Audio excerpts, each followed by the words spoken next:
Marcos sabe que os que confessassem em público sua convicção de que Jesus era o Cristo, o Filho de Deus, podiam expor-se a perigo, podiam expor-se a ridículo e mesmo a ameaças à vida.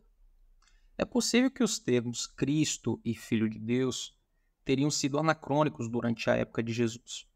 Muitos dos contemporâneos de Marcos, no entanto, poderiam tê-los reconhecido como o modo como os cristãos de sua própria época confessavam sua fé.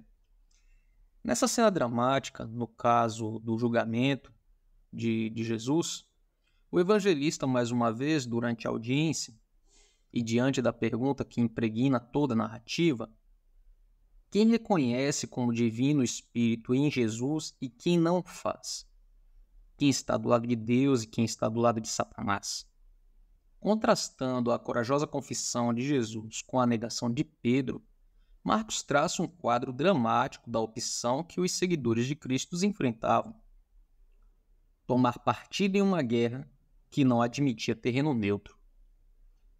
Tendo se esforçado para demonstrar que todo o processo contra Jesus foi, em sua essência, um conflito interno judaico que extrapolou seus limites, Marcos oferece então sua versão do julgamento de Jesus perante Pilatos. Numerosos estudiosos acreditam que tudo que Marcos sabia na realidade era que Jesus fora crucificado como pretenso rei dos judeus durante a administração de Pilatos como governador da Judéia. Mas, embora leve em conta esse fato inegável, ele tenta reduzir-lhe a importância. Vejamos então como ele conta a história.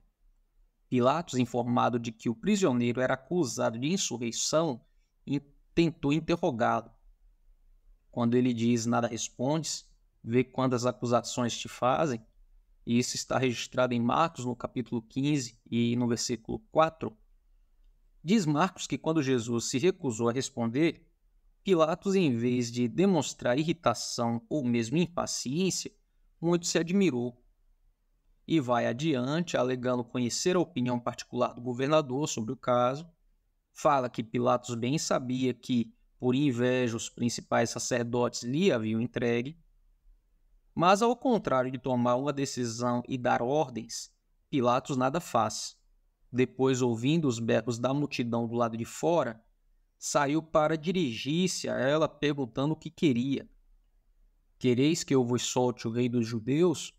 A multidão, porém, exigiu, em vez dele, soltasse Barrabás, que Marcos descreve como um dos insurretos presos, que em um tumulto havia cometido homicídio. Pilatos parecia indeciso, querendo recusar, mas temeroso de negar o que o povo exigia. Como se impotente, perguntou de novo o que fazer. Que farei então destes a quem chamais o rei dos judeus? Quando a multidão pediu aos gritos a crucificação de Jesus, Pilatos apelou pela justiça aos seus súditos, perguntando que mal ele fez. Mas os gritos continuaram e o governador, querendo conter a multidão, soltou Barrabás e, tendo ordenado que Jesus fosse açoitado, aqueceu a exigência de que ele fosse crucificado. Mas, segundo Marcos, Pilatos nunca pronunciou a sentença e nunca realmente ordenou a execução. Como Marcos conta o fato, até dentro dos aposentos privados de Pilatos, eram os principais sacerdotes que estavam no controle. Foram eles que fizeram as acusações e eles que incitaram a multidão, cuja veemência impôs a execução de Jesus a um relutante Pilatos. O Pilatos que nos aparece nos evangelhos, conforme notado antes, pouco tem a ver com o Pilatos histórico.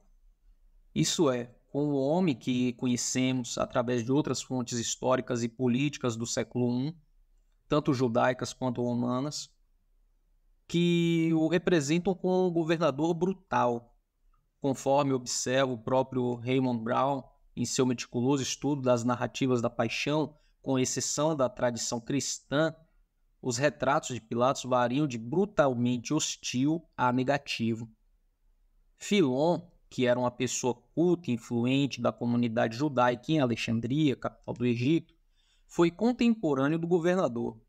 Em um de seus trabalhos, descreve sua experiência como integrante de uma delegação oficial enviada a Roma para representar os interesses da comunidade judaica de Alexandria junto ao imperador romano, Gaio Calígula.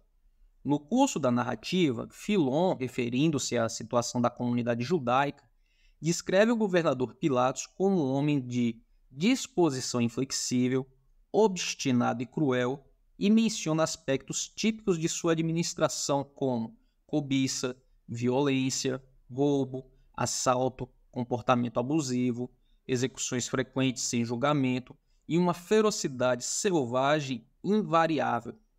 Filon escreve para convencer os governantes romanos a manter os privilégios das comunidades judaicas, como alega que fora feito por imperador Tibério.